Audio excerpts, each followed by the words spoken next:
Bonjour à tous, vous m'entendiez pas tout à l'heure, donc je répète, en gros, lancement de la 5e émission du Backpacker. On est super content parce que vous êtes de plus en plus nombreux.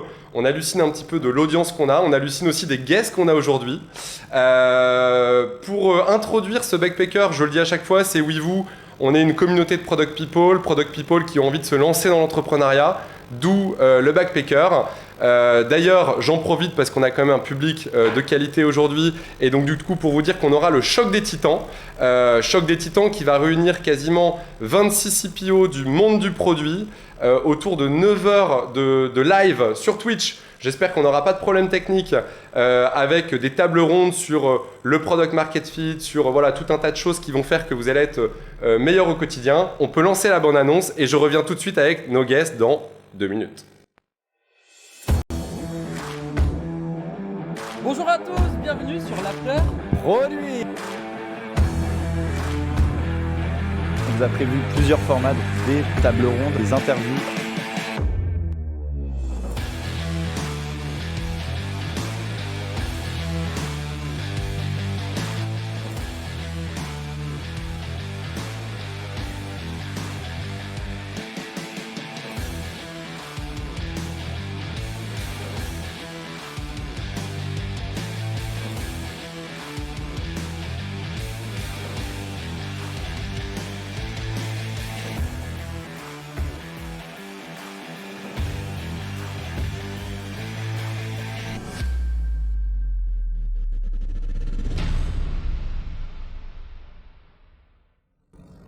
Voilà, je pouvais pas ne pas faire un petit peu de pub sur cet événement. J'espère que vous serez nombreux. En tout cas, on vous attend nombreux le 6 juillet pendant toute la journée. Alors, aujourd'hui, j'ai l'honneur et le plaisir d'interviewer Firmin, cofondateur de Payfit, et Roxane, qui dirige actuellement un des plus grands incubateurs du monde, un des plus grands. Voilà, je vais vous laisser vous présenter. On va laisser l'honneur à Roxane. Roxane, qui es-tu ? Qui je suis en fait, tu as tout dit. Donc, directrice de Station F, maintenant, ça fait 6 ans et demi. Et puis, je ne sais pas que je pourrais rajouter de plus. Originaire de San Francisco, naturalisée française, je suis hyper fière. Je fais maintenant un petit peu d'investissement en parallèle de Station F et j'étais hyper impliquée dans plein de différents projets. Par exemple, encourager l'entrepreneuriat au féminin. À une époque, encourager les gens à parler de l'échec. Donc, tout ça, évidemment, dans un esprit où je suis... amoureuse des startups. Voilà. Ok. Alors, tu es très humble, car moi, j'ai quand même retenu Business France, TechCrunch, Microsoft, rencontre avec Xavier, Station F, un des gros incubateurs, plein de projets. On y reviendra un petit peu après, mais en tout cas, merci d'être là, ça fait super plaisir. Et puis Firmin, salut, pareil, Thibaut. quelqu'un de très humble. Je raconte la petite anecdote, on est sur Twitch, c'est le genre de moment. Avec Firmin, on s'est rencontrés à un mariage, je fais du vélo. Et il y a quelqu'un qui vient me parler, passion vélo, on parle 1 heure, etc. On se reparle le soir, pendant la soirée. Firmin vient me voir, il me demande ce que je fais, je lui dis, je sais pas si tu te connais, product. Ouais, je connais très bien, et toi, j'ai une boîte de paye. Voilà, pour vous dire à quel point le mec est humble. En tout cas, merci Firmin d'être là. Est-ce que tu peux nous en dire un petit peu plus du coup ? C'est un plaisir de faire ta connaissance, Thibaut, à ce mariage. Moi, je suis Firmin, CEO et cofondateur de Payfit, une boîte que j'ai montée avec 2 de mes meilleurs amis il y a 7 ans maintenant. Donc, Payfit, c'est une solution qui permet aux entrepreneurs en fait, de gérer la paie de leurs employés et toute la gestion RH directement en ligne, de manière extrêmement simple. Donc, on a pas mal de clients en France, en Espagne, au Royaume-Uni et en Allemagne. Ok, super intro. Aujourd'hui, le sujet est assez simple. MVP to scale. Alors, simple à dire, peut-être pas à faire. Il y a eu 5 épisodes qui ont structuré un petit peu le début et on va rentrer un petit peu peut-être dans des choses un peu plus concrètes. On a eu le lancement, comment se lancer. On a eu la phase de financement. On a eu comment s'entourer. Super épisode d'ailleurs avec Céline Lazorte et Clara Chapaz. La place des femmes dans la tech, super important. On devait faire un épisode qui a malheureusement pas eu lieu pour cause de Covid sur la culture d'entreprise avec Alan. J'espère qu'on pourra le refaire. Et puis aujourd'hui, MVP to scale. Donc le but, c'est de se dire, ok, comment un entrepreneur se dit, ok, j'ai un MVP et je vais aller vers mon product market fit pour ensuite scaler et être sûr que ma boîte va se développer. Donc je pense qu'aujourd'hui, on a 2 bonnes personnes. Firmin, j'ai vu il n'y a pas longtemps sur LinkedIn que vous étiez quasiment 900, donc je pense que là, on peut parler d'un scale Voilà, et je crois que vous êtes une des licornes françaises. Roxane, toi de ton côté, tu accompagnes plus de 1000 startups, donc je pense que tu sais ce que c'est. Donc première question, comment on monte un MVP de paix quand on n'a jamais bossé, quand on n'a jamais, je crois, eu aucune fiche de paix, voilà, comment on se dit qu'on va aller vers un product market fit? Alors, c'est une bonne question. Nous, je pense qu'on a fait des choses que peu d'entrepreneurs font. On a vraiment pris le contre-pied d'aller écouter nos prospects, nos clients pour construire un MVP. On a tout de suite en fait commencé par créer notre propre langage de programmation dès le début parce qu'en fait on voulait passer par un chemin qui était vraiment très particulier. On voulait vraiment trouver une solution très différente de ce qui existait sur le marché et on savait ce qu'il y avait à faire. L'output, en fait, on savait que c'était faire des payes simples pour des entrepreneurs qu'on était à l'époque. J'ai 22 ans au début et du coup, en fait, on se demandait pas ce qu'il fallait qu'on fasse, mais comment il fallait le faire. Et pour savoir comment il fallait le faire, on avait moins besoin d'aller parler à des entrepreneurs, des RH, des experts comptables, des financiers. Donc du coup, ce qu'on a fait, c'est qu'on s'est enfermé dans un appartement à l'époque. On s'est mis en coloc avec mes cofondateurs, ma copine de l'époque qui est devenue ma femme, et on a inventé notre langage de programmation. Et on est devenu expert en paye, en apprenant sur Internet. Et c'est comme ça, en fait, petit à petit, qu'on a créé ce qui allait devenir en fait un MVP. Mais ça a pris un peu plus d'un an. Et c'est après ces 1 an, quand on a eu quelque chose qui était utilisable en fait pour permettre à des entrepreneurs de faire leurs fiches de paye, mais qu'on l'a déjà utilisé nous-mêmes pour faire nos propres fiches de paye, début 2016, et qu'on l'a montré à des startups comme Nestor, comme Itch, comme Merci Andy, qui en fait ont vu ce qu'on avait fait, se sont servis de notre outil, ça a marché, ils étaient hyper contents. J'ai jamais eu des entrepreneurs aussi heureux de générer des payes de ma vie, et c'est à ce moment-là qu'on a compris qu'on avait réussi. Et à ce moment-là, on s'est dit, ok, pour améliorer le produit, pour ajouter les congés payés, des briques RH en plus de la paie, et puis pour améliorer l'expérience de paie, et ben là, en fait, on a créé des boucles classiques en fait de feedback pour écouter nos utilisateurs, les employés de nos clients et également les entrepreneurs qui utilisaient PayFit. Mais au départ, c'est vrai que on a eu un chemin un peu atypique qui est souvent peu recommandé. On dit souvent, quand vous vous lancez, entrepreneur, quand vous avez envie de créer un produit, allez tout de suite interroger vos futurs users pour voir ce dont ils ont besoin. Ok, d'accord. Alors du coup, c'est pas du tout en général ce qu'on entend dans les livres, etc. Peut-être qu'en fait, tout simplement, vous étiez les propres, que tu l'as dit, vous faisiez vos propres fiches de paie. Donc en fait, les users, c'était vous. Vous solviez un problème pour vous-même et donc du coup, voilà. Ok, on y reviendra juste après parce que je pense que ce qui va être très intéressant, c'est, tu nous l'as dit, tu as trouvé un peu ton product market fit quand tu as une Nestor où je pense que c'était vos premiers clients et puis Itch, etc. Comment après vous avez scalé. Toi, Roxane, du coup, la question que je me pose, 1000 startups, plutôt early stage. Alors déjà, comment on devient une startup comment on peut venir chez Station F? Est-ce qu'il faut un projet? Une feuille blanche, ça suffit? La plupart du temps, non. Ça suffit pas. Il y a quand même un programme. Donc, on a 30 programmes à Station F et chaque programme va faire sa propre sélection. Mais la majorité ont des critères en commun. C'est un MVP, le fameux MVP. Il faut plutôt pas faire ce que Firmin vient de raconter, même si ça a plutôt bien marché pour PayFit. Donc, MVP, équipe à temps plein, première traction, testeur, client, c'est plutôt bien. Sauf on a quand même un programme qui est Entrepreneur First, qui est un modèle assez exceptionnel où on peut venir sans idée, sans équipe, et c'est ça qu'on trouve au sein du programme. Ok, génial. Et alors, en allant sur le site de Station F, on voit le plus grand incubateur du monde. C'est vrai. Campus. Campus. Le langage, il est quand même Campus, ouais. important pour nous. C'est vrai, c'est vrai. Ok, génial.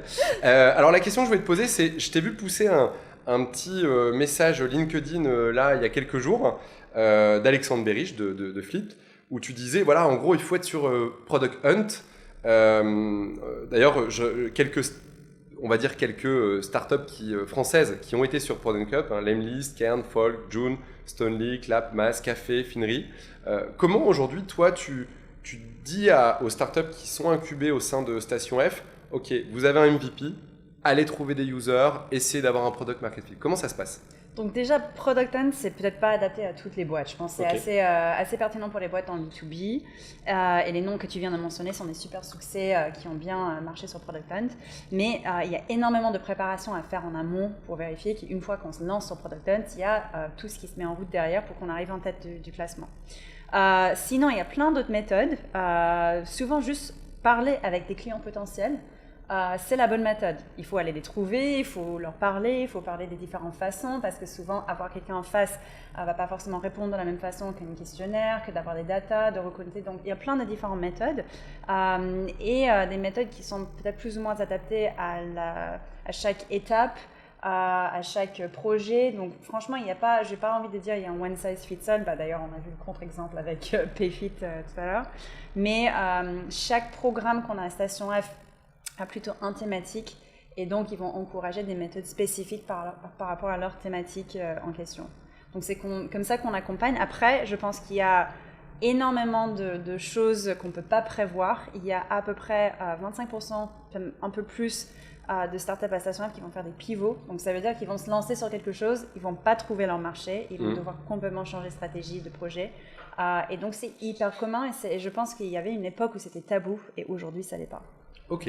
Et par rapport à ce que tu disais, c'est une question que je me suis posée en préparant l'émission. Est-ce que vous avez le devoir ou l'envie de dire à des gens, non, là tu es complètement à côté de la plaque, il faut absolument que tu te poses les bonnes questions et que tu pivotes, ou c'est peut-être aller un peu trop loin par rapport à l'entrepreneur qui crée son entreprise?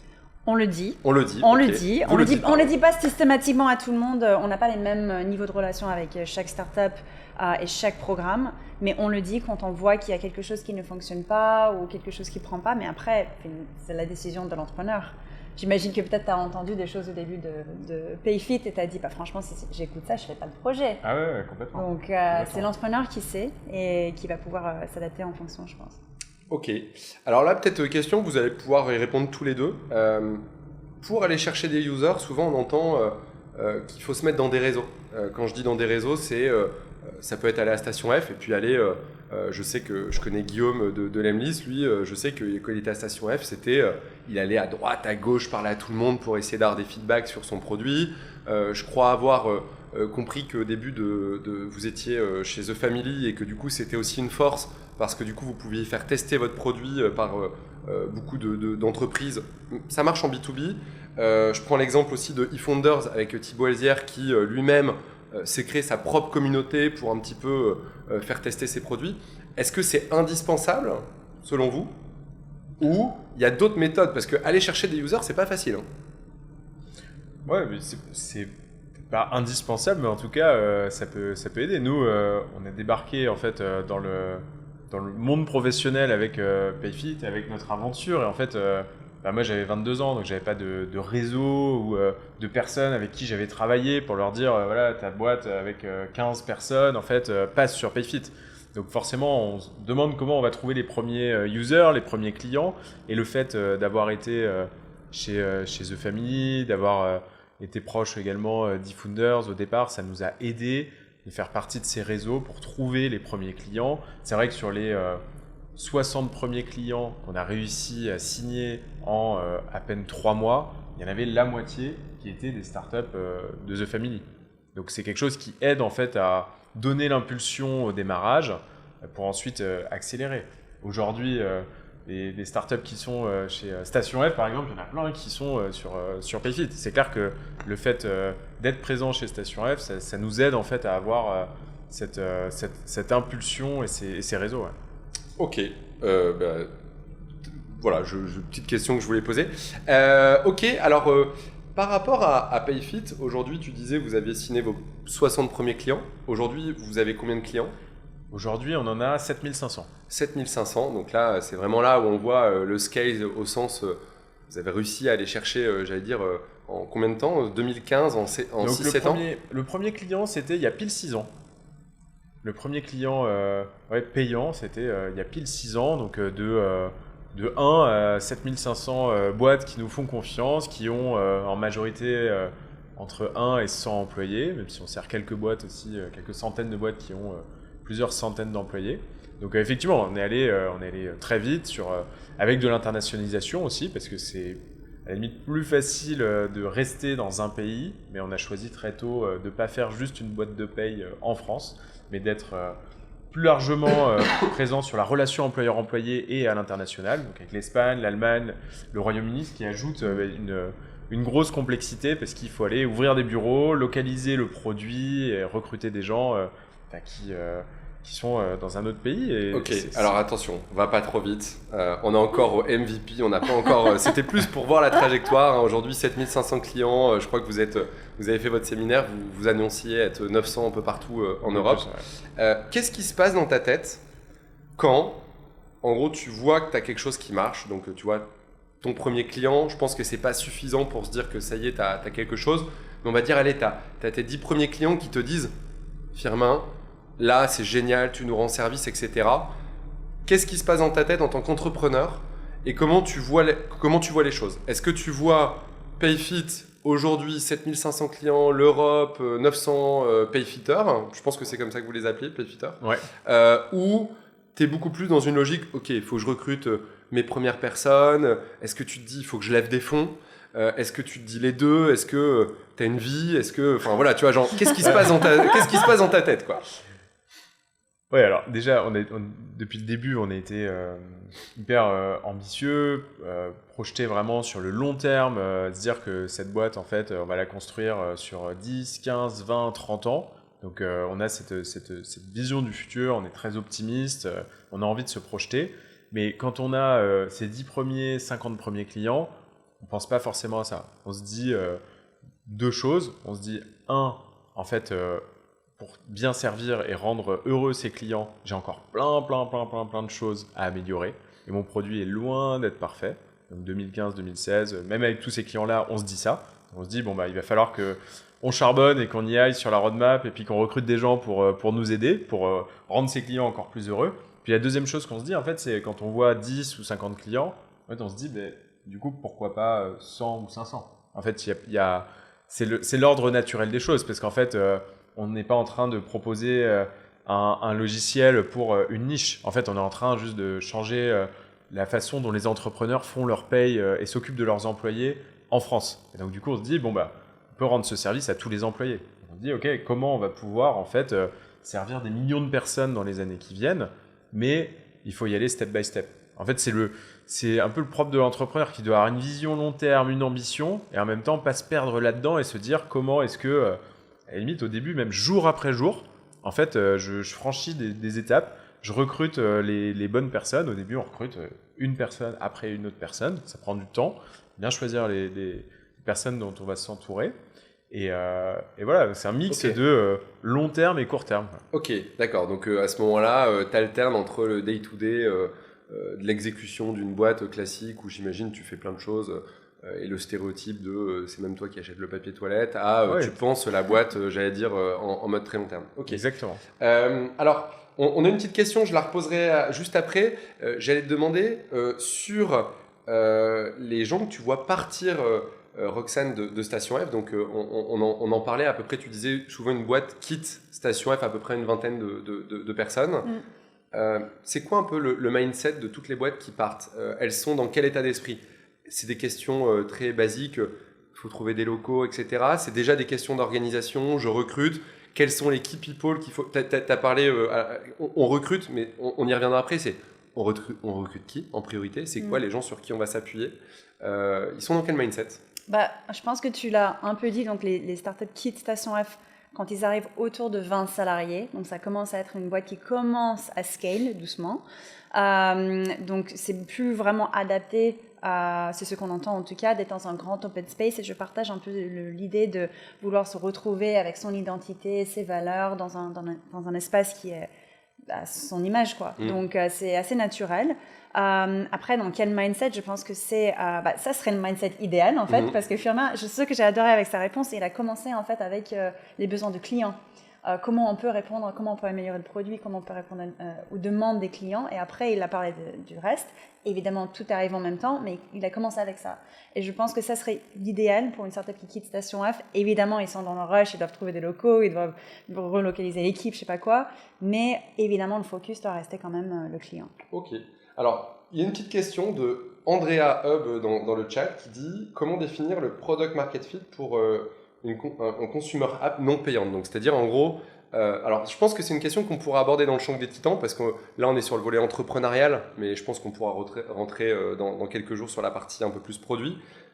Est-ce qu'aujourd'hui tu as des gens qui partent en se disant ok, j'ai le sentiment que pour l'instant on a un produit d'appel, on a une stratégie freemium, on sent qu'il y a quelque chose, mais comment tu définis ton product market fit quand c'est pas une notion de j'ai un client qui m'achète un service entre guillemets. T'en as que tu as vu partir qui ont réussi? Oui, en fait, le product market fit, il n'y a pas genre une définition. Et en fait, quand tu arrives à ce point, c'est bon, tout va être trajectoire simple. Je pense que c'est souvent quand on voit une croissance sur plusieurs KPI qui continuent, qui sont stables sur une petite durée. Donc des pourcentages d'inscriptions qui augmentent systématiquement, semaine après semaine, de nombre de taux de conversion qui augmentent. Enfin, c'est des petites KPI comme ça. Mais c'est marrant parce qu'on avait par exemple le PDG de Stripe qui était à Station F qui a dit en fait, moi j'ai quand même un peu l'impression, même si la valeur de Stripe aujourd'hui c'est une des meilleures boîtes privées aux US, il dit j'ai jamais eu de moment où j'ai dit j'ai réussi le product market fit. Il n'y a pas de courbe où j'ai dit ok là ça se voit. Donc on peut toujours être en train de chercher ce moment. Ok, intéressant. Alors on parlait de recrutement. Là peut-être je vais te demander d'être très concret entre guillemets Firmin, mais vous avez vos premières fiches de paie qui sont éditées, donc je ne sais pas si vous avez une 60aine de clients, je ne sais pas quel était le type de boîte, mais allez, on va dire peut-être 500 fiches de paie. À ce moment-là, vous êtes quel type d'équipe? C'est-à-dire que je pense que de manière très concrète, notre public, il a envie de se dire, ok, c'est quoi les conditions de PayFit, j'allais dire à l'époque, ils vont recruter quoi, un DRH, ils vont recruter un directeur du commerce, un product people, tu vois, un CTO, vous l'aviez peut-être déjà avec ton cofondateur, mais voilà, il se passe quoi très concrètement sur le cycle, peut-être, tu vois, entre 10 et 50 salariés, quoi.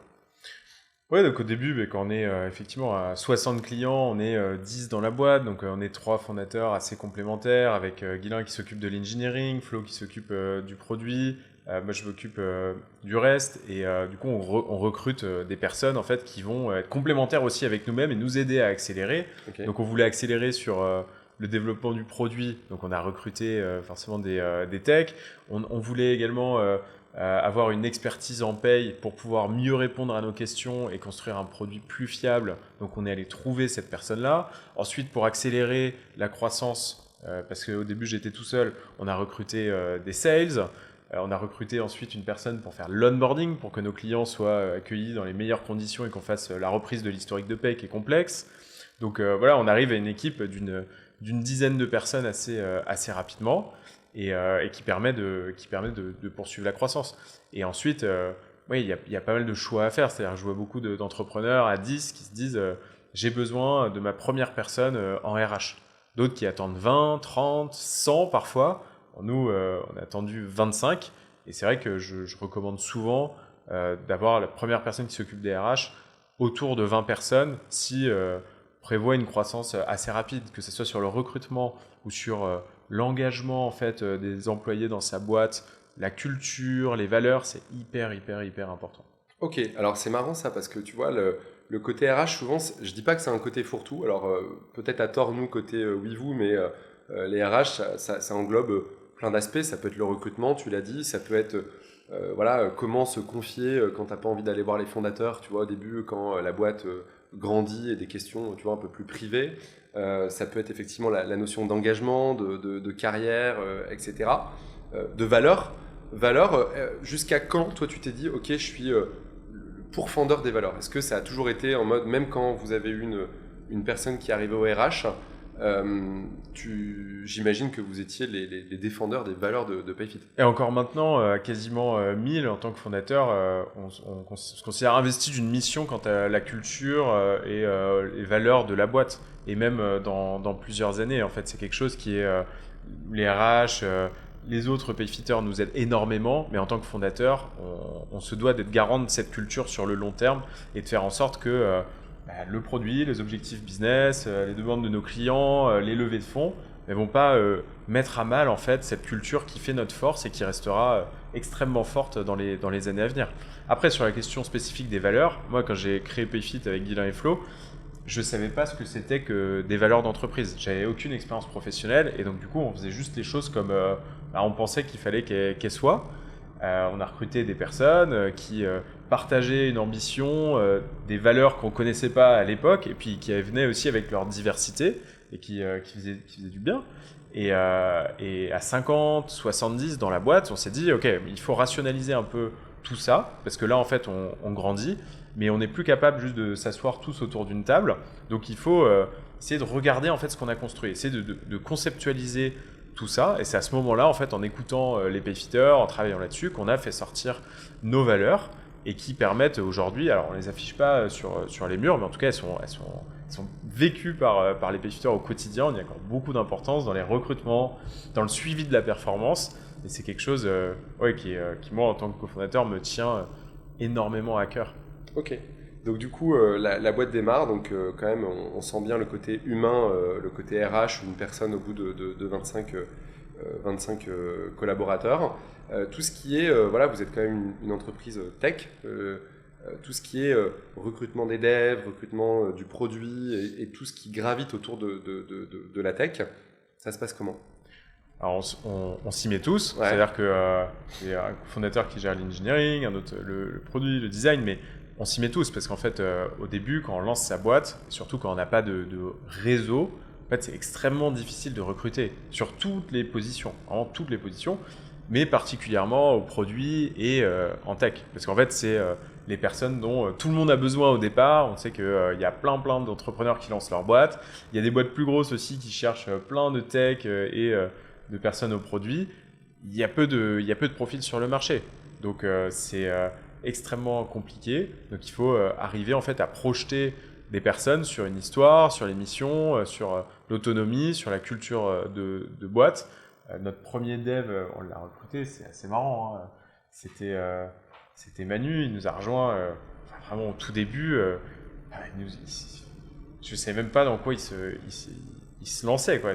Il fallait trouver un aventurier quoi, à l'époque, quelqu'un qui disait je vais rejoindre 3 gars dans leur coloc qui sont en train de faire un truc qui a l'air sympa, ils n'ont pas encore de produit, pas encore de clients, ils viennent de faire une petite levée de fonds, ok je vais déménager de Nantes à Paris, puis je vais les rejoindre pour bosser toute la journée et puis voir ce qui se passe, et puis je vais aller coder plutôt que rester dans une boîte bien établie. Okay. Donc il faut trouver des gens aussi qui ont un certain goût du risque, qui sont des aventuriers et qui seront pas forcément à l'aise dans des boîtes un peu plus matures. Ok, super intéressant. Et d'ailleurs, c'est là où on voit que du coup, peut-être les valeurs et les porteurs de projets sont tout aussi intéressants que... voilà. Je reviendrai, j'avais une question sur la partie finance. J'avais une question du coup pour Roxane. Alors, il y a une question du coup de Remduv dans le public qui dit à Station F, y a-t-il un moment où c'est vous qui décidez de faire partir les incubés de manière plus globale? J'allais dire, toi, quand les incubés partent ou stagnent, comment vous les conseillez et qu'est-ce que tu vois en trait commun, parce que j'imagine que vous suivez un petit peu après les boîtes qui partent, qu'est-ce que tu vois en trait commun sur les organisations, la manière dont les boîtes vont progresser en vous quittant quoi? C'est quoi un petit peu les choses que tu dénotes? Déjà, on garde les startups à Station F pendant 2 ans maximum. La majorité des programmes sont 6 mois à peu près. Et les startups peuvent venir faire, et c'est souvent ce qui se passe, ils vont faire plusieurs programmes. Et au sein de chaque programme, ils vont avoir des relations avec les personnes impliquées dans le programme. Et c'est eux qui vont pouvoir les coacher, leur dire tel moment, il faut faire telle chose, ou est-ce que ça avance bien ou ça avance pas bien. Donc, c'est pas forcément Station F qui va dire « Hey, ça se passe pas bien, ferme la boîte, fais un pivot », mais c'est plutôt les gens qui l'entourent et s'il a envie d'écouter, évidemment, il le fait.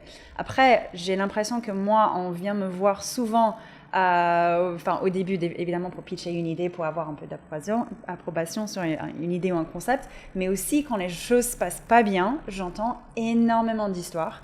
Et ce que moi je constate, c'est, je vois parfois beaucoup de choses qui se passent au niveau des cofondateurs, les relations entre cofondateurs, et souvent je constate qu'il y a évidemment les gens que quand ils démarrent un projet ensemble, ils pensent on est potes depuis je sais pas combien d'années, on se connaît hyper bien, on est complémentaires, lui il fait quelque chose, moi je fais l'opposé, c'est mur chinois entre nous, donc il n'y a aucun risque. Et en fait ils arrivent à un moment où ils sont plus alignés, quelques années plus tard, il y a peut-être un changement dans leur vie perso qu'une personne a vécu, pas l'autre, ils commencent à avoir un sentiment d'injustice. Et parce qu'ils n'avaient jamais mis quelque chose sur le papier de comment on veut travailler, comment on veut aborder ces moments-là, en fait, ils vivent l'injustice de façon parfois très grave. Okay. Donc ça, c'est des choses que je commence à voir un peu plus de façon récurrente aujourd'hui. Alors, intéressant, parce qu'il y a Lord Coty dans le chat qui nous dit quel a été le plus gros pain point que vous voyez dans les entreprises qui scale. Est-ce que c'est organisationnel ou est-ce que c'est humain? Du coup, toi, tu as plutôt tendance à dire, en tout cas, énormément d'humains, ouais. Okay. Je sais pas pourquoi tu ris. Bah oui, mais c'est ça qui est le plus difficile à gérer dans le scale rapide. Et plus c'est rapide, plus c'est compliqué. Ouais. Ok. Alors, si effectivement, donc l'humain est important. D'ailleurs, on a beaucoup abordé lors du dernier épisode avec Céline Lazorde, qui a quand même monté plusieurs entreprises, qui disait, voilà, s'entourer, c'est primordial pour monter une boîte. Tu as la partie organisationnelle. C'est clair que pour passer de 10 à une centaine, voire à 900, faut des fonds. Donc aujourd'hui, il y a un faux débat un petit peu entre les levées de fonds, bootstrap, etc. Bon, on s'en fiche. D'ailleurs, il y a eu un épisode avec Gilles Sadger de Lucas qui incarnait plutôt la partie bootstrap et le fondateur de Back Market qui incarnait plutôt la partie levée de fonds. Vous, aujourd'hui, vous faites partie des licornes françaises. Vous avez fait un dernier tour de table de 254 millions d'euros, ce qui est colossal quand même comme somme. Je crois que tu l'as fait au bon moment en plus, on y reviendra. Est-ce que quand on est une dizaine, une vingtaine, on est focus sur faut que j'aille chercher des sous dans un modèle comme le tien pour s'organiser en fait, tu vois, pour avoir un modèle en gros, je vais pouvoir avoir vite une équipe, je vais pouvoir montrer que j'ai fait une levée, donc je vais peut-être pouvoir faire venir plus facilement des techs, tu vois. Est-ce que tu rentres dans une dynamique comme ça? Non, on a toujours su qu'en fait on allait lever des fonds parce que ça allait nous permettre d'avoir énormément d'impact et de faire des choses en 5 ans qui auraient peut-être été possibles en 15 ans ou 20 ans sinon, et peut-être même pas, parce qu'on n'aurait même pas eu le temps technologiquement de les faire. Donc ça, c'est extrêmement intéressant. Mais on ne construit pas la boîte pour lever des fonds ou pour devenir une licorne. On construit la boîte pour avoir de l'impact, et en fait, lever des fonds, ça permet juste d'aller plus vite. C'est un peu comme si tu partais en vacances, en voyage, tu es avec ta voiture, tu vas faire le plein, ça va te permettre de continuer le voyage, d'aller plus vite, d'aller plus loin, mais tu vas pas faire ton voyage en fonction des stations essence que tu vas visiter. C'est juste qu'il va falloir que tu en trouves sur la route, quoi. Et que quand tu arrives, tu es le bon carburant, la possibilité d'ouvrir le réservoir, etc., quoi. Mais je le vois vraiment comme ça, quoi. Donc il y a des entrepreneurs effectivement qui tombent dans cette spirale et qui passent d'ailleurs la plupart de leur temps à lever des fonds. Mais ça n'a pas été mon cas ces 7 dernières années. Là, peut-être intéressant pour notre public de manière un peu, pragmatique. Au tout début, Firmin, c'est 60 premiers clients. Ou ton équipe, les 2 autres cofondateurs, vous passez combien de temps concrètement, tu vois, de votre bande passante? Donc, c'est-à-dire, vous êtes 3 people. C'est quoi le temps alloué à aller chercher des fonds auprès de VC? On essayait de se répartir les rôles parce qu'on est hyper complémentaires. Et du coup, plutôt que de chacun perdre du temps à faire des choses, on s'est vraiment réparti les rôles. Donc moi, mon objectif, c'était vraiment de faire en sorte que ça soit pour mes cofondateurs, en fait, le moins painful possible et qu'ils perdent le moins de temps là-dessus. Et j'essaie de prendre ça. Et après, personnellement, je passais assez peu de temps. J'ai dû passer, je pense, 10% de mon temps, seulement entre 5 et 10% de mon temps, je dirais, à lever des fonds, ce qui est assez peu en fait pour un CEO. Et à partir de quand? Quand tu étais dans ta coloc, à partir de mi-2015. Okay. À partir de mi-2015, je dirais, structurellement, depuis 7 ans, je passe 5 à 10% de mon temps à lever des fonds ou à discuter avec des investisseurs. Ça veut pas dire que c'était facile, surtout au départ. Au départ, quand on avait first time entrepreneur à 22 ans, avec pas de produit, pas d'équipe, pas de clients, on ne parle pas à nos users et on a juste un début de technologie qui est super prometteur, mais il y a peu de personnes qui sont capables d'y croire au début, même si des gens comme Jean de la Roche-Brochard, comme Thibaut Elzière nous ont fait confiance dès le début. C'était quand même dur à voir, et donc on s'est pris quand même pas mal de vent au départ. Ok, c'était pas, ce que tu dis, c'est que c'était plus dur en 2015 que ça ne l'était il y a quelques mois. Alors, non seulement on n'avait pas Payfit n'était pas la même boîte en 2015 que là en 2021, et en plus, je trouve que l'environnement est beaucoup plus favorable maintenant qu'en 2015. Il y a beaucoup plus de VC, qui soient européens ou américains, qui sont en France déjà. Il y a beaucoup plus de business angels qui ont de l'argent et qui en plus sont éduqués sur le marché de la tech et qui ont envie de mettre leur argent dans des boîtes tech à n'importe quel stade de développement. Donc malgré tout ce qui se passe depuis 6-7 mois sur les marchés publics, c'est clair que c'est beaucoup plus facile de lever de l'argent maintenant quand on démarre, quand on lance sa boîte en tant qu'entrepreneur qu'en 2015. Et je parle même pas du début des années 2000. Là. Et ta première levée, alors tu lèves combien sur ta première levée ? Première levée, on lève un peu moins d'un demi-million d'euros. Un peu moins d'un demi-million, et du coup ça te permet d'arriver à ton product market fit ou ça te permet de commencer à scaler ? Non, ça nous permet d'arriver à notre product market fit. C'est-à-dire quand on fait cette levée, on n'a pas encore de produit fini, on est loin d'avoir premier client. C'est-à-dire qu'on close cette première levée 6 mois avant le premier euro de revenu qui rentre dans la boîte. D'accord. Donc là, par rapport à la philosophie bootstrap que j'évoquais, typiquement, vous, dans votre cas, ça aurait été impossible de créer Payfit. Ça aurait été beaucoup plus long. Ok. Ou alors, il aurait fallu que on soit moins posé sur notre idée de créer un langage qui allait ensuite nous permettre de faire les choses bien pour les entrepreneurs et de rendre la paix accessible à des non-experts en paix, ce qui n'a toujours pas été fait par d'autres boîtes que Payfit dans des pays où la paix est complexe. Donc voilà, il aurait fallu prendre un autre chemin, quoi. Passer par Excel, faire des choses à la main. Okay. On a tout de suite fait quelque chose de scalable qui allait ensuite nous permettre d'aller dans d'autres pays, ce qui suppose du coup de mettre des investissements au départ pour aller vite, sinon ça prend énormément de temps. Ok. Sur la partie, on en parlait un petit peu, Roxane, avant l'émission, il y a de plus en plus de différents modèles de financement, etc. Qu'est-ce que tu vois, toi, aujourd'hui, comme type de modèle quand les sociétés qui quittent Station F partent? Elles ont des liquidités, elles en ont pas, elles font appel à des BA, elles font appel à des VC. Voilà, il y a un écosystème qui est créé autour de Station F pour faciliter l'accès aux banques ou BPI, etc. Il y a énormément de choses qui évoluent au niveau de financement et financement en early stage. Qu'est-ce qu'on voit, c'est qu'aujourd'hui, je pense qu'il y a de plus en plus de personnes qui commencent à faire des petits chèques, des chèques en angel. Donc, on a beaucoup plus de business angel qu'on avait il y a quelques années. Des personnes avec des expériences opérationnelles assez intéressantes. On commence à voir aussi des entrepreneurs qui font beaucoup plus attention à qui est dans leur cap table, à avoir la diversité depuis le premier jour. Alors, ça ne vient pas forcément des investisseurs, mais ça vient au moins des entrepreneurs. On voit aussi des fonds qui commencent à déployer des montants aux personnes en dehors du fonds, donc les programmes Scout qui se développent, qui permet de toucher les fonds un peu plus tôt, de toucher des montants des fonds qui sont plus bas que de devoir les rencontrer en Série A. Qu'est-ce qu'on voit d'autre? Il y a même des fonds qui ont lancé des programmes d'accompagnement comme Sequoia, comme Andreessen Horowitz. Il y a même un programme aux États-Unis, le fonds PAIR, qui a lancé avec des anciens de Dropbox uniquement, donc des réseaux alumni aussi. Je pense que ça va arriver en Europe un peu plus tard. Mais sinon, on a des modèles un peu classiques qui marchent aussi très très bien. Tu as mentionné BPI. BPI, évidemment, dans quasiment la totalité des boîtes en France, j'ai l'impression hyper apprécié. Premier investisseur en Europe. Donc ça alimente aussi beaucoup l'écosystème.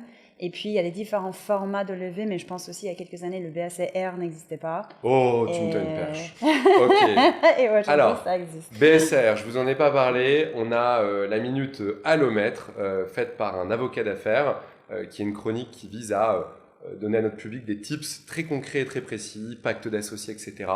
Et là, aujourd'hui, c'est sur le BSR, qui est un nouveau moyen qui émerge, qui existe, mais qui émerge de financement. On lance la minute.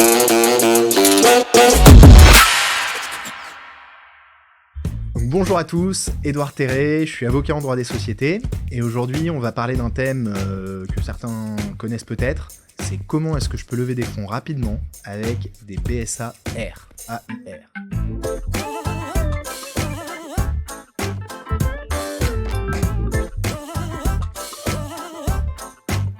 Donc le BSAR, c'est quoi? C'est un bon de souscription d'actions qu'on va donner à un investisseur en contrepartie de son investissement dans la société en cash pour lui permettre à terme de pouvoir exercer ce bon et d'obtenir des actions de la société. Donc ça veut dire qu'il n'est pas associé tout de suite dans la société, hein, il le deviendra plus tard.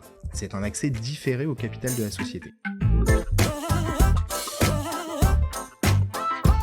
L'avantage de l'accord d'investissement rapide, c'est qu'en fait on n'a pas besoin de se mettre d'accord sur la valorisation de la société au moment où l'investisseur y rentre au capital. Donc c'est très différent d'une augmentation de capital où je fais rentrer quelqu'un au capital de ma société et où j'ai d'ores et déjà besoin de lui dire avant que tu rentres, ma société vaut 100 000, 200 000, 300 000 euros. Et ça, vous n'avez pas besoin de le définir, il rentre. Et par contre, dans l'accord d'investissement rapide, on va noter les conditions et le nombre d'actions auquel il aura le droit dans le cadre d'un événement déclencheur.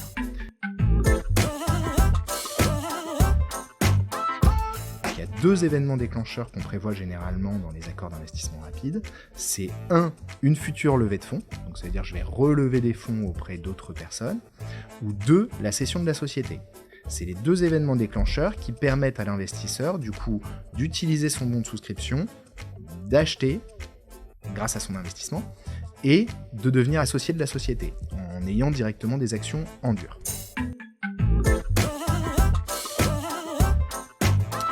Les conditions du coup de conversion, elles sont définies par rapport à l'événement déclencheur, donc soit la levée de fonds, soit la cession de la société. Donc là maintenant on le connaît en fait le prix, on la connaît la valorisation de la société, vu qu'elle a été définie. Mais comme l'investisseur qui a souscrit le BSA R, il a quand même pris une prise de risque un peu plus importante, puisque lui, il est là depuis le début, et il n'a pas tout de suite été rémunéré en actions, donc il n'a pas touché de dividendes pendant ce temps-là. Et bien du coup, on va lui permettre de bénéficier d'une décote. Donc c'est-à-dire, si demain je lui dis je cède ma société pour 1 million d'euros, et tu as le droit normalement à 10%, plutôt que d'avoir 10%, tu vas peut-être avoir le droit à 15% de la société, parce que toi, tu es venu avant les autres. Il y a deux autres choses qu'on va fixer généralement dans ces contrats d'investissement rapide, c'est ce qu'on appelle une valorisation plafond et une valorisation plancher, le cap et le floor. Ça permet quoi? Ça permet de dire quel va être le maximum de détention que tu vas avoir grâce à l'exercice de ton BSAR et quel va être le minimum de détention que tu vas avoir grâce à l'exercice encore de ton BSAR. Comme ça, ça encadre un petit peu, à la fois pour les fondateurs, pour se protéger, pour se dire au maximum je peux être dilué de autant, mais également pour l'investisseur de se dire si jamais ça part mal, à minima, j'aurai X% de la société. Donc encore une fois, le BSAR, c'est une condition de lever des fonds qui est assez souple. Donc le formalisme en droit des sociétés, il est assez réduit, donc on signe généralement un contrat d'investissement rapide, et ensuite on émet un BSAR, donc c'est une procédure qui est assez rapide. Il faut savoir que dans la lecture bancaire, l'investissement qui est fait en BSAR, c'est pas lu comme de la dette, c'est lu plutôt comme des capitaux propres. Donc en fait, ça permet encore en plus de venir gonfler vos capitaux propres pour lever de la dette bancaire derrière. Voilà. Si jamais du coup vous avez des questions un petit peu plus précises sur les BSAR, encore une fois, je vous invite à aller voir un professionnel du droit ou du chiffre.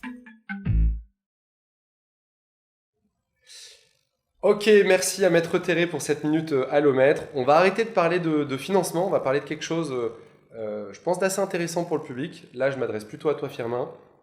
C'était quoi tes différents rôles? On parle souvent d'étapes dans une boîte, on parle souvent de CEO qui change quasiment tous les mois, tous les 6 mois, tous les ans son rôle.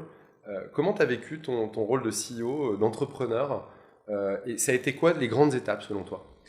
Comment tu les as vécues? Je ne sais pas s'il y a eu des grandes étapes, mais en tout cas, ce qui est sûr, c'est que depuis 7 ans et demi, le rôle change vraiment tous les mois, tous les trimestres. Le rôle de CEO vraiment se transforme au fur et à mesure que la boîte grandit et au fur et à mesure en fait, des affinités de la personne qui est sur le rôle. Donc au début, on fait un peu tout. C'est clair qu'on fait un peu tout, on comble les vides. Il n'y a pas 1000 personnes, ni même 50 personnes dans sa boîte, donc il faut tout faire. Et si je regarde un peu en arrière, j'ai l'impression que vraiment, chez PayFit, depuis le départ, j'ai eu à peu près tous les rôles, au moins une fois, sauf tech et product designer. Mais sinon, tous les rôles qui existent aujourd'hui dans la boîte, j'ai l'impression de les avoir eus au moins un petit peu. Et c'est ça aussi de démarrer jeune et sans financement au tout départ, il faut tout faire. Ok. Et ensuite, le rôle évolue. Alors, un des trucs les plus importants, c'est de savoir bien s'entourer, de bien s'organiser avec ses cofondateurs. On a la chance, en fait, à 1000 de s'entendre au moins aussi bien que quand on était juste tous les trois, ou quand on n'avait pas encore monté le business ensemble. Donc ça, c'est une chance parce que c'est très, très, très rare au fur et à mesure que les années passent. Il y a beaucoup de cofondateurs, c'est difficile. Mais ça suffit pas, il faut s'entourer des bonnes personnes, il faut chercher de la complémentarité, il faut aussi apprendre à déléguer et ne pas tout surveiller tout le temps et dire à des gens, voilà, tu es meilleur que moi sur ce sujet, je te fais confiance, prends-le et moi je vais t'aider à y arriver et puis je vais aussi faire autre chose. Et en fait, comment, je pense, on voit si un CEO sait bien grandir, s'entourer, déjà il grandit au moins aussi vite que la boîte, donc ça suppose de se faire accompagner, de se faire coacher, de lire plein de trucs, de parler avec ses pairs, mais ça suppose aussi de recruter sur chaque sujet, ça peut être les RH, la finance, le produit, les sales, des personnes qui sont meilleures que soi-même. Il ne faut pas avoir peur de ça, il faut vraiment avoir des personnes qui sont meilleures que soi-même. Si quelqu'un n'est pas meilleur que moi sur un sujet spécifique, en fait, c'est pas la bonne recrue. Ok, intéressant. Et alors, délicat de dire ça, mais j'imagine que tu t'es au moins questionné. Est-ce que des fois tu t'es dit, du coup, je suis encore la bonne personne? Parce que tu vois, on voit souvent des boîtes qui vont chercher un DG. Vous étiez assez complémentaires du coup avec tes trois associés et l'équipe que vous aviez pour que tu puisses continuer sans souci à prendre la direction de la boîte? Oui, au départ, oui. Et puis ensuite, on s'entoure des bonnes personnes. On a recruté par exemple un CFO qui a déjà fait 2 IPO. On a recruté un DG qui a été au COMEX de Criteo. On a recruté un CTO qui a 60 ans, qui était VP chez Amazon. Enfin, on recrute ce type de profil en fait pour permettre en fait de continuer à évoluer dans nos rôles. Et dans les premières étapes, vraiment pour rester dans le thème un peu MVP to scale, est-ce qu'il y a eu des moments peut-être entre 0 et une centaine de payfitters où tu avais l'impression de bloquer un peu sur un mur, où tu te disais là je compense au gré de ma vie perso parce que du coup je dois trop bosser, ou j'ai des retours de mes payfitters qui font que voilà, il manque des clés, des compétences dans l'entreprise? Non, j'ai pas vécu ça de manière violente. Je me projetais à chaque fois à horizon 6, 12, 18 mois en me disant ok, là je sais ce qu'il faut faire en fait pour qu'on continue à passer les étapes à horizon 6, 12, 18 mois. J'ai la volonté en fait de faire grandir la boîte pendant 10, 20, 30 ans, mais il faut savoir se projeter étape par étape et se dire déjà, voyons ce qu'il y a à faire à 6, 12, 18 mois. Et en faisant comme ça, en fait, on a toujours franchi les étapes les unes après les autres. Moi, j'ai grandi avec la boîte et ça s'est bien passé. Le truc après qu'il faut réussir à garder, c'est un équilibre.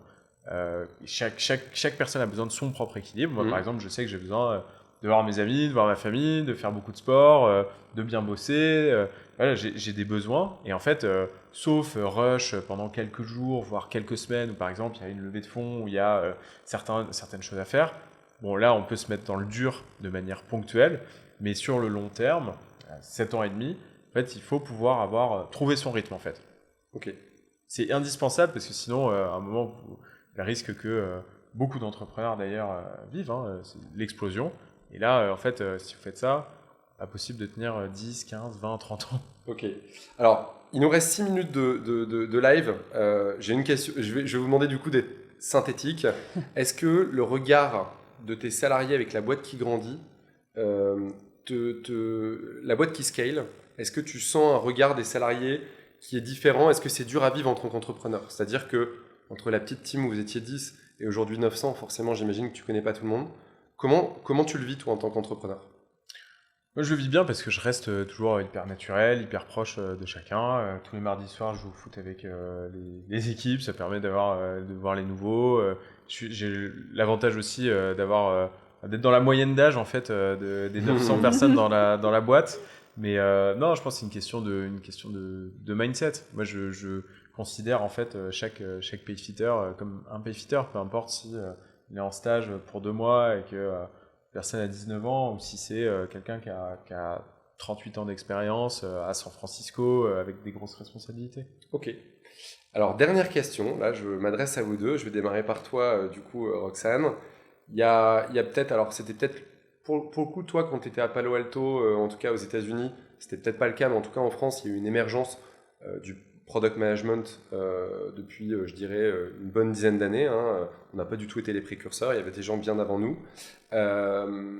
Comment est perçu le produit pour les entreprises qui quittent Station F et toi, Firmin, après, comment le produit est vécu au sens, cette dimension un peu nouvelle, tu vois, qui émerge dans beaucoup de sociétés, qui n'est pas encore beaucoup dans les grands groupes, vous la vivez? En fait, tu dis 10 ans, mais j'ai l'impression d'avoir vu vraiment une évolution les 2-3 dernières années sur le sujet. Ça, c'est nous qui ça m'arrivait. Ouais, toi, tu l'as vécu bien avant tout le monde.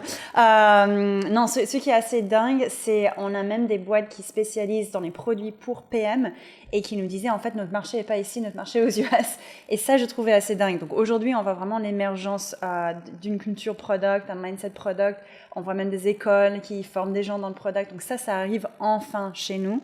Mais je dirais que c'est vraiment tout récent. Et même dans la composition de l'équipe, je trouve que c'est peut-être pas encore traité suffisamment tôt. Ok. Ouais. Ok. Et c'est pris en compte aujourd'hui dans les boîtes que tu vois émerger, qui Bien sûr. Ouais. Bien sûr. On voit évidemment. Ce que je veux dire, c'est est-ce que les boîtes qui, selon toi, réussissent sont des boîtes qui prennent qui sont très product. Oui, bien sûr. Non, on voit ça et on voit même parfois dans les cofondateurs, tu as même quelqu'un qui est CPO dès le début, tu vois, mais c'est encore pas la majorité. Ok. Ouais. Et toi, Firmin, du coup? Nous, c'était notre cas. On avait un CPO, un CTO, et c'est clair que nous, on a réussi à exister grâce à notre produit. C'est vraiment c'est ça qu'on a craqué, quoi. C'est encore notre secret sauce, notre avantage comparatif par rapport à d'autres boîtes. Donc nous, dès 2015, en fait, on misait tout là-dessus. Et effectivement, comme dit Roxane, ça met du temps, je pense, à arriver en France, mais il y a quand même beaucoup de choses qui ont changé ces dernières années sur ce sujet. Carrément. Et d'ailleurs, on est super contents. Il y a Sébastien, qui est VP Product chez vous, chez Paysafe, qui animera 3 tables lors du choc des titans le 6 juillet. Ok, j'étais vraiment très content de vous avoir pour ce sujet avec nous et nos auditeurs. On termine tout le temps, je dis tout le temps, pour être un bon entrepreneur, faut savoir s'entourer, ça c'est quelque chose, je pense, on en a parlé. Donc du coup, faut savoir recruter. Et aujourd'hui, vous avez un public tech, product devant vous. Ça s'appelle la Minute RH, on la lance et vous avez 20 secondes chacun pour... pitcher, voilà, le poste, en tout cas un poste chez Payfit et puis un poste pour Station F, hein, je sais que vous étiez une quarantaine, ou pour une start-up du moment, je voulais choisir. Minute RH.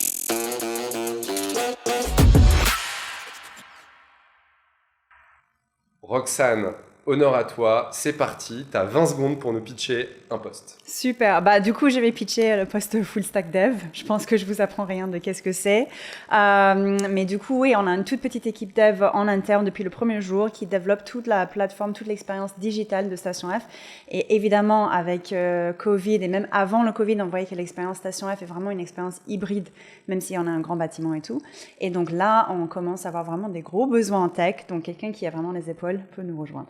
Ok, et j'en profite pour dire que je passe le bonjour à Loïc, qui est devenu Loïc, qui était un OPM chez Weevoo, qui est parti bosser, qui rejoint, qui est le premier PM, je crois, de tes équipes. Et donc, du coup, j'incite tous les... Meilleure école. Voilà, exactement, meilleure école. Ok, et toi, 20 secondes, c'est parti. On recrute beaucoup de personnes. C'est clair que des PM, des product designers, des tech... On recrute beaucoup, il y a plein de choses à faire pour faire en sorte que les petites boîtes en France et en Europe puissent automatiser la gestion de leur paie et des RH, donc c'est extrêmement intéressant. Et puis surtout, on a créé un langage de programmation. Donc en fait, on recrute des techs qui puissent améliorer ce langage de programmation et permettre en fait à des personnes à qui on va apprendre ce langage de programmation de créer le produit de paye et des RH du futur, de demain pour les petites boîtes. Donc en fait, peu importe votre profil, si vous êtes intéressé par le produit, par la tech, par les belles expériences utilisateurs, il y a forcément quelque chose qui peut vous plaire chez Payfit. Ok, génial. Comment on vous contacte pour justement peut-être cette minute RH ou autrement? Par LinkedIn, ouais, Twitter, ou par Moi, mail. Moi, je donne mon mail, c'est Roxane avec 2 N, @stationref.co ou Ok. Twitter. Voilà. Ok, Voilà, mon mail, firmin@payfit.com. ok, génial. Je vous le redis, vraiment super émission. Merci à vous d'avoir fait un épisode du Backpacker. Mes chers amis, on se retrouve très bientôt avec d'autres épisodes. Alors, à la rentrée, ce sera en septembre. Ce sera notamment avec le CEO de Partout et CEO de Conto pour définir des modèles organisationnels de boîtes qui ont vraiment cartonné. Partout et Conto, je pense qu'on a pu expliquer ce qu'ils font. De manière beaucoup plus rapide, on se retrouve la semaine prochaine dans le tête-à-tête du Backpacker avec mon associé Marine et on retrouvera Loïc Soubéran de Swile qui viendra nous parler de son parcours de dingue. C'est le 21 juin à 13h et bien évidemment, j'en ai parlé en début d'aventure, un événement qui est organisé depuis belle lurette par notre équipe que vous ne voyez pas mais qui est derrière la caméra avec Jennifer Muscato à la tête de cet événement. C'est le 6 juillet, toute la journée, 9h de live, 26 CPO qui viendront vous parler de tout ce que vous voulez savoir. C'est gratuit. C'est la première conférence gratuite comme ça pour toute la France. Venez nombreux, on vous y attend. Je vous embrasse, à très vite, ciao!